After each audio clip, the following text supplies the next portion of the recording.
शेखर, सुनो ना, मुझे एक हफ्ते के लिए मम्मी के घर जाना है, तो प्लीज़ टिकट करवा देना। पापा की तबीयत कुछ ठीक नहीं है। वह चाहते हैं कि मैं एक हफ्ते तो उनके साथ गुजार लूं। चित्रा ने कपड़ों की तह लगाते हुए अपने पति शेखर से कहा, जो बेखबर सा अपने मोबाइल में लगा हुआ था। उसने पूछा, क्या हुआ पापा को? चित्रा ने कहा, यार शेखर, तुम बात तो करते नहीं हो किसी अपने से सिवाय अपने दोस्तों के। कल ही तो मैंने बताया था तुम्हें कि पापा की तबीयत ठीक नहीं है। कहाँ तो तुम्हें उनसे पूछना चाहिए था, और कहाँ तुम्हें पता ही नहीं है कि क्या हुआ है। चित्रा ना चाहते हुए भी शेखर पर बिफर पड़ी। अच्छा अच्छा ठीक है, अब सोते वक्त तो ये सब नहीं करते हैं, कल बात कर लूँगा मैं, कहकर शेखर चैन की नींद सो गया। अगली सुबह नाश्ते की टेबल पर चित्रा ने सासू माँ और शेखर दोनों का नाश्ता लगाकर फिर शेखर से पूछा, शेखर, अभी मैं मायके जाऊंगी तो ठीक भी रहेगा, क्योंकि यह लॉन्ग वीकेंड की छुट्टी भी है। मैं हो आती तो अंशु की पढ़ाई का भी नुकसान नहीं होता। और चित्रा की बात पूरी भी नहीं हुई कि शेखर ने बीच में ही टोक दिया, अरे यार, सुबह सुबह ही तुम फिर से शुरू हो गई। वैसे मैं तुम्हें बताना भूल गया था, लेकिन हमारे कॉलेज ग्रुप पर रीयूनियन है, तो मैं कल ही गोवा के लिए निकल रहा हूँ। लॉन्ग वीकेंड है तो मेरी 1 से 2 छुट्टियों में ही काम हो जाएगा। तुम अपनी मम्मी के घर फिर कभी चले जाना, क्योंकि मेरी गैर हाजिरी में मेरी माँ का ख्याल कौन रखेगा। तुम्हें तो पता ही है कि वह बीमार रहती हैं और अपना काम खुद से नहीं कर सकती हैं। शेखर की माँ यह सब सुन रही थी।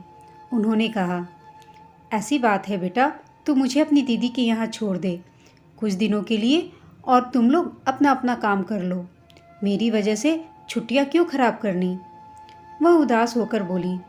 शेखर ने तुरंत बोला, नहीं माँ, दीदी के यहाँ क्यों? उन्हें भी तो छुट्टियों में और भी काम रहता होगा। तुम चिंता मत करो, चित्रा देख लेगी, सब कुछ संभाल लेगी। और यह कहकर शेखर निकल गया। शेखर की बात सुनकर चित्रा का मन भारी हो गया। यह एक दिन का नहीं है, शेखर शुरू से ही ऐसा था। शादी के वक्त जब वह उसे देखने आया था तो उसने साफ साफ कह दिया था कि उसकी ज़िंदगी का एक ही मकसद है, खूब घूमना फिरना, दोस्तों के साथ मौज मस्ती करना।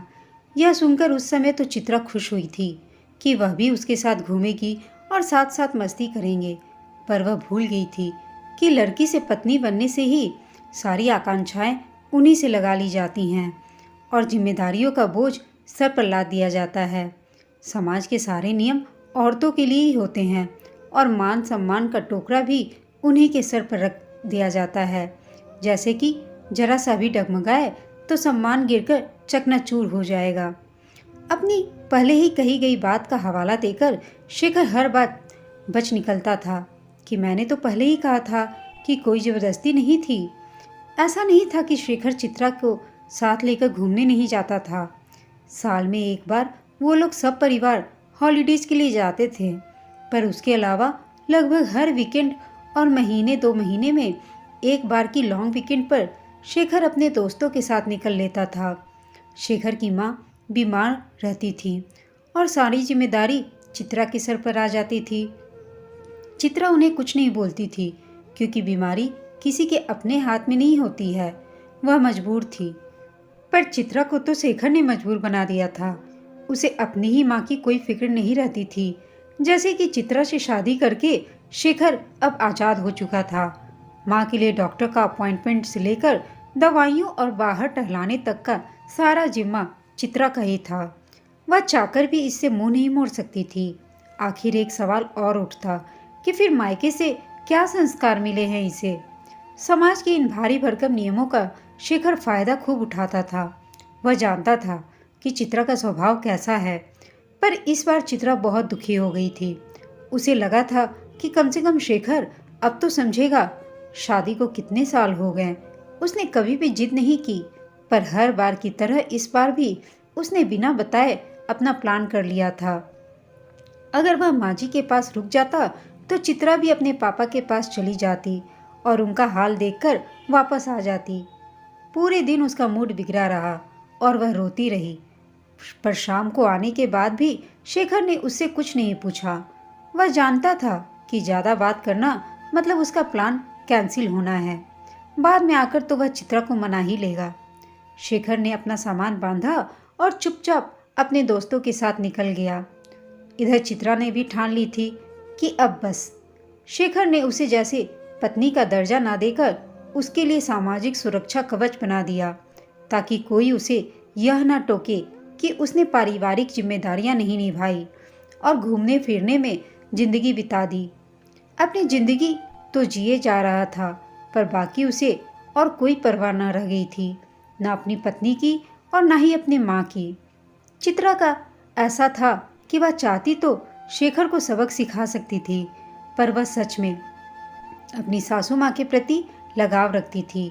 उसे लगता था कि इसमें इन बेचारी का क्या दोष। शायद ईश्वर ने जानबूझकर उन्हें चित्रा से मिलाया, क्योंकि वह भी जानते थे कि शेखर जैसे संतान अपने पेरेंट्स के प्रति उसी तरह संवेदनाहीन रहने वाला है। धीरे धीरे चित्रा की उम्मीदें भी कम होती गईं शेखर से, क्योंकि जो माँ का न हुआ वह पत्नी का क्या होगा, वह पत्नी के बारे में क्या सोचेगा। हफ्ते भर घूमने फिरने के बाद जब शेखर वापस आया तो वह चौंक गया, क्योंकि घर पर कोई नहीं था। उसने जानबूझकर हफ्ते भर फोन तक नहीं किया था चित्रा को। वह नहीं चाहता था कि चित्रा की चिकचिक से उसका छुट्टी खराब हो जाए। शेखर ने चित्रा को फ़ोन किया, पर उसने फ़ोन नहीं उठाया। उसने माँ को फ़ोन लगाया तो माँ ने भी फ़ोन नहीं उठाया। अनजाने आशंका के डर से आज शेखर बहुत घबरा रहा था। कहा, इस बीच माँ को कुछ हो तो नहीं गया? नहीं, ऐसा होता तो चित्रा उसे ज़रूर कॉल करती। उसने घबराते हुए चित्रा के मायके फ़ोन लगाया। वहाँ से चित्रा के पिताजी ने फ़ोन उठाया। शेखर ने कहा, जी पापा जी नमस्ते, कैसी तबीयत है अब आपकी? शेखर को याद आया कि चित्रा के पापा की तबीयत खराब थी। उसके पापा ने कहा, मैं ठीक हूँ दामाद जी, क्या चित्रा वहीं है? क्यों, आपको बताकर नहीं आई क्या? नहीं, ऐसी बात नहीं है, वह मुझे पता है तो है, पर वह कॉल नहीं उठा रही है। मुझे चिंता हो रही है कि माँ कहाँ है, क्योंकि माँ को भी फ़ोन कर रहा हूँ लेकिन वह भी फ़ोन नहीं उठा रही है। मैंने दीदी को फ़ोन किया था, उनको भी माँ के बारे में कुछ पता नहीं है। तब तक फ़ोन पर माँ की आवाज़ आई, मैं यहाँ हूँ शेखर, तुम्हें चिंता करने की कोई ज़रूरत नहीं है, मैं बहू के साथ कुछ दिन यहीं रहूँगी। शेखर ने कहा, माँ, तुम और चित्रा के मायके में? लोग क्या कहेंगे माँ? और ज़रूरत ही क्या थी? मेरे पीठ पीछे आप लोगों ने इतना बड़ा डिसीजन ले लिया। शेखर अपनी माँ पर भड़क उठा। शायद यह निर्णय हमें बहुत पहले ही ले लेना चाहिए था बेटा। मुझे तो कभी हिम्मत ही नहीं हुई कि मैं तुझे सुधार सकूं या कुछ समझा सकूं। जिस वजह से आज चित्रा को इतनी परेशानी झेलनी पड़ी कि आज उसके पिताजी की तबीयत खराब होते हुए भी वह उन्हें मिलने नहीं आ पाई थी, सिर्फ तेरी वजह से। मैंने तेरी और चित्रा के रिश्ते को कई सालों से देखा है। चित्रा को ही अकेले निभाते देखा। तेरी तरफ से तो कोई कोशिश नहीं दिखाई दी मुझे। तूने अपने उसूल बना लिए, अपनी इच्छाएं बता दी, अपना एक घेरा बना लिया, पर कभी चित्रा के बारे में जानने की कोशिश नहीं की। उस बेचारी का कसूर इतना ही था कि सब कुछ जानने के बाद भी उसने इस रिश्ते को निभाने की सोची। अपना होकर भी तूने कभी मेरा हाल नहीं लिया, और यह पराई कहलाने वाली होकर भी उसने अपने बच्चे से ज़्यादा मेरी देखभाल की है। तो इस बार मुझे उसी का साथ देना था। इस सामाजिक दुहाई के चलते तू हर बार उसे बीच राह में यूं ही छोड़ जाता है। मैं उसी समाज को दिखाना चाहती हूँ कि हाँ, मेरा बेटा नहीं, मेरी बहू मेरा ख्याल रखती है। वह तुम्हारी पत्नी है, कोई सोशल सिक्योरिटी नहीं है बेटा, जिसे तुम इस्तेमाल करके आराम से आज़ाद घूमते फिरते रहते हो। तुम्हें अपनी जिम्मेदारियों को समझना होगा। मुझे हर पल यही लगता है कि मैंने तुम्हारी शादी करके गलती कर दी, किसी और की ज़िंदगी खराब कर दी। अपने हिसाब से जीना कुछ गलत नहीं है, पर अगर आप एक रिश्ते में हैं तो दोनों को निभाना पड़ता है। शेखर ने कहा, माँ प्लीज़, मैं बहुत शर्मिंदा हूँ आज, आप चित्रा को फ़ोन दो।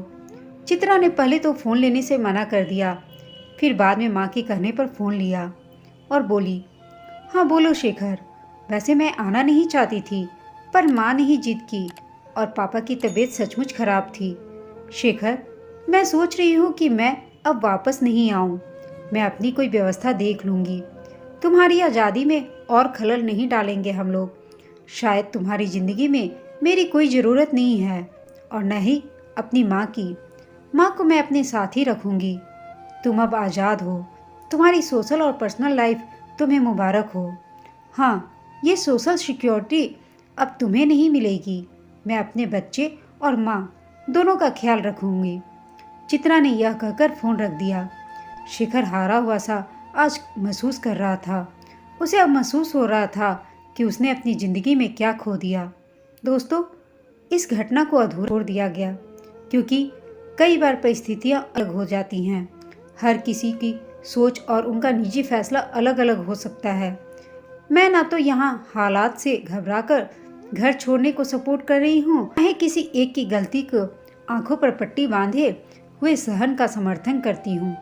अगर सिर्फ बातचीत से बात ना बने तो नाराजगी और मनुहार वही होते हैं जहाँ प्रेम होता है।